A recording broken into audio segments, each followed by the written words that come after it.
Kevin and Steve both turned 45 with $800,000 in retirement accounts. Kevin followed every rule of the financial industry sold him. He maxed out his 401k, bought a forever home with a fat 30-year mortgage, and relied entirely on the 7% historical return fairy tale. Steve did something Wall Street considers offensive. He stopped maxing out tax-deferred accounts. He built a silent cash flow engine completely outside the stock market. He kept his fixed living costs below 30% of one single income. When the 2022 bond and stock massacre vaporized the classic 60-40 portfolio, Kevin's retirement date jumped from 62 to 74. Overnight. His entire financial identity was tied to asset prices he cannot control. Steve's spreadsheet showed his retirement moved 2 years closer. The downturn fed his machine. Kevin played the game everyone plays. Steve played a different game entirely. He followed a hidden framework called the income shield architecture. Inside that architecture sit 3 precise markers, 3 signs that someone's retirement is already in the top 5%, regardless of what their account balance says. Most people never learn these signs until it's too late. The financial services industry has trained an entire generation to measure retirement readiness with a single number, account value. That is a catastrophic error. A large 401k balance is not a plan. It is a single point of failure with a tax lien attached. The top 5% of retirees do not obsess over their portfolio's market value. They obsess over structural independence. They build a system where their lifestyle is protected from sequence of returns risk, longevity surprises, and tax code aggression. The income shield architecture is that system. It is not a product. It is a design principle that separates retirement into 3 distinct layers, each one solving a specific threat that destroys ordinary retirees. When all 3 layers are active, 3 unmistakable signs appear.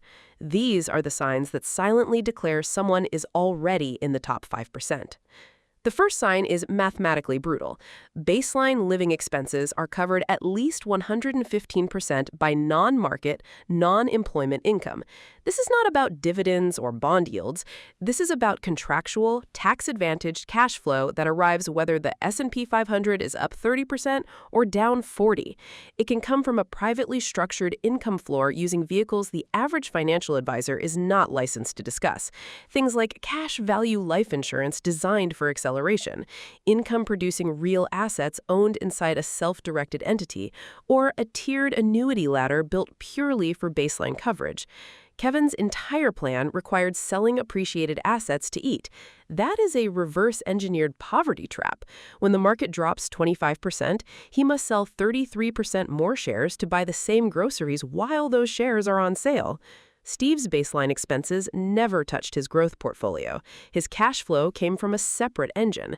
The moment someone's non-market cash flow exceeds their core spending, their retirement is no longer correlated to economic cycles. That is the first sign of a top 5% retirement. Most people never reach this point because they were told to pile everything into a 401k and hope. The second sign is counterintuitive and enrages high-income earners who discover it late. The effective tax rate on retirement income is already lower than the rate paid during working years, and it will stay that way permanently by design.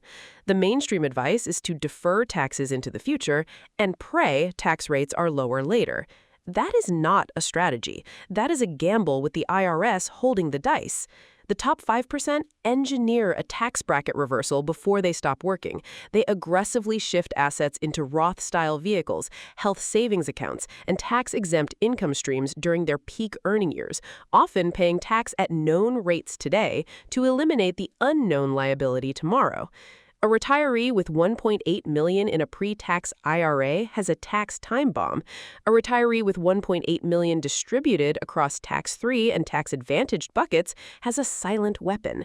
If a tax projection shows that someone's future effective rate will be lower than their current marginal rate, and that gap has been locked in using irrevocable structures, they have the second sign. The IRS will never get its hands on the compounding they protected. The third sign is the most expensive to build and the most powerful to own. a minimum of 5 full years of total living expenses sitting in a liquidity layer that is completely insulated from equity markets. This is not an emergency fund. This is a strategic patience battery. Its sole job is to eliminate forced selling. History is littered with wealthy savers who were liquidated not because they were right about the market, but because they ran out of time. A bear market that lasts 24 to 48 months forces sequential withdrawals that crush a portfolio's ability to recover. The 5-year buffer breaks that chain. Kevin had no buffer. His entire liquidity was his 401k, which also functioned as his emergency fund, his income source, and his legacy plan. One asset doing 5 jobs is a crisis waiting for a trigger.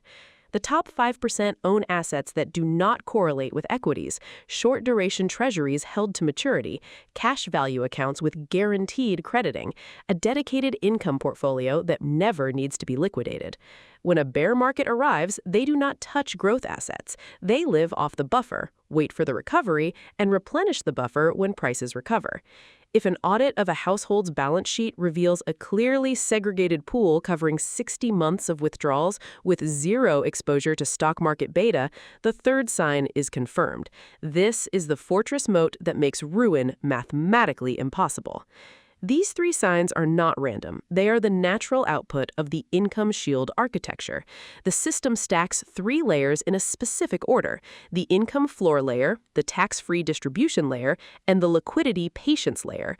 When all 3 layers are built, retirement is no longer a bet on asset appreciation. It becomes an engineered machine that converts assets into lifetime security. The reason this knowledge is not distributed widely is simple.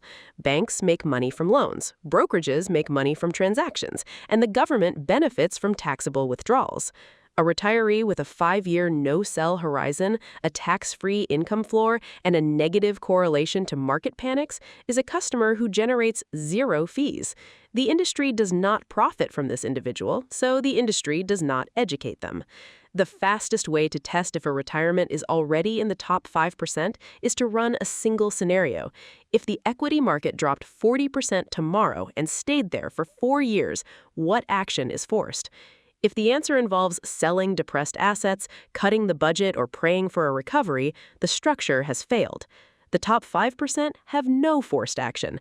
Their income floor continues, their tax position stays optimized, their patience battery holds the line. They do not react to the market because their design made the market irrelevant.